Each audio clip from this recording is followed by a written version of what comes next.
अरे ये नहीं करो, नीचे थोड़ा नीचे। देखिए, एंटी टैक्स के विषय को लेकर के पहले भी विधानसभा के अंदर और विधानसभा के बाहर हम अपनी बात कह चुके हैं, लेकिन सरकार इतनी कंफ्यूजन में है, वो समझ नहीं आ रहा कि क्या करना है क्या नहीं करना है। मैंने पहले भी कहा कि जब फैसले जल्दबाजी में लिए जाते हैं, बिना सोचे समझे लिए जाते हैं, तो स्थिति ऐसी होती है। अब हमारे लिए चिंता का विषय ये है, एक तो एंटी टैक्स के कारण प्रदेश के अंदर बहुत बड़ी नाराजगी है, बहुत बड़ा गुस्सा बहुत सारे वर्गों में है। जो एडजॉइनिंग बॉर्डर के जो हमारे इलाके हैं, जिसमें ऊना है, आपका नाहन है, आपका पौंटा है, आपका नालागढ़ है, बद्दी है, कांगड़ा है, ये सारे बिलासपुर है। यहाँ के लोगों को तो रोजमर्रा की जिंदगी में बहुत बड़ी परेशानी हो गई है। आना जाना, रिश्तेदारों के मिलने भी जाना, तो भी एंटी टैक्स के उस दौर में से गुजरना पड़ेगा। मुख्यमंत्री जी ने पिछले कल कहा विधानसभा के अंदर कि हमने कोई नया उस पर नहीं किया है। आपने 40 रुपए से 170 रुपए तक सीधा बढ़ा दिया। जहां छोटी गाड़ियों का जो एंटी टैक्स पहले 40 रुपए होता था, वो सीधा बढ़ा करके 170 रुपए हो गया। बड़ी गाड़ियों का तो बहुत बड़ा उसमें इंक्रीज है, हजार रुपए तक जो है वो एंटी टैक्स आपने लगा दिया।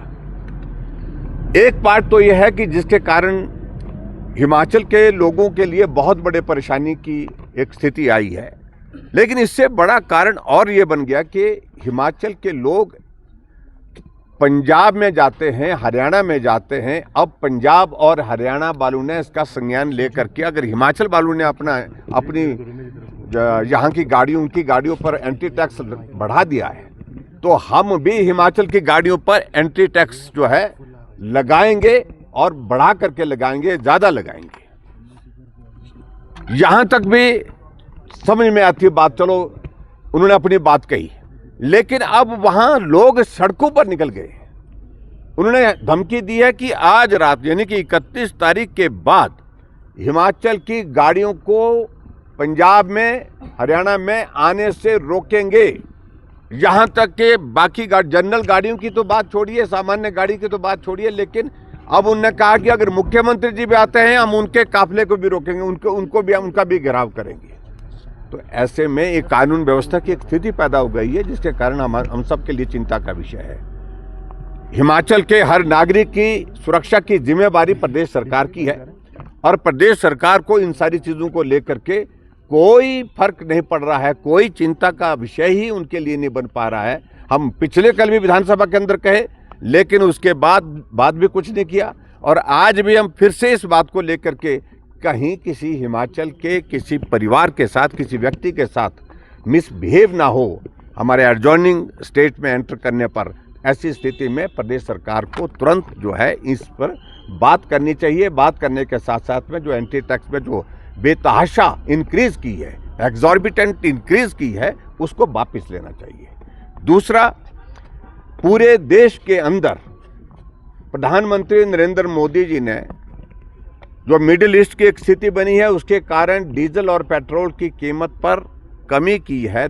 10 रुपए की जो है वो कमी की है एक्साइज ड्यूटी के रूप में।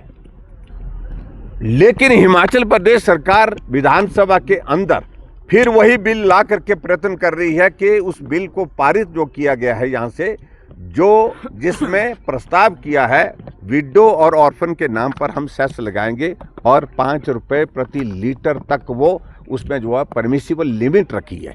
ये मुझे लगता है कि इसको भी विचार करना चाहिए, रोकना चाहिए। पूरे देश भर में जब 10% जो है वो कम किया गया है, और हिमाचल प्रदेश में 5 रुपए प्रति लीटर के हिसाब से डीजल और पेट्रोल पे जो सेस लगाने की तैयारी चल रही है। तो इन दोनों विषयों को लेकर के आज इसलिए हमने सोचा कि विधानसभा के अंदर जाने से पहले अपनी बात कहें मीडिया के समक्ष, ताकि मुख्यमंत्री जी को असर तो बहुत ज़्यादा होता नहीं, लेकिन फिर भी हम कोशिश कर रहे हैं। विपक्ष की जिम्मेवारी है हमारी, और जनहित का मुद्दा है, प्रदेश की जनता से जुड़ा हुआ मुद्दा है, और गरीब आदमी से जुड़ा हुआ मुद्दा, इसलिए हमने विधानसभा के बाहर अपना प्रदर्शन करते हुए अपनी बात कही है। सर, तरीके से देखते हैं, क्योंकि आर्थिक बदहाली का रोजना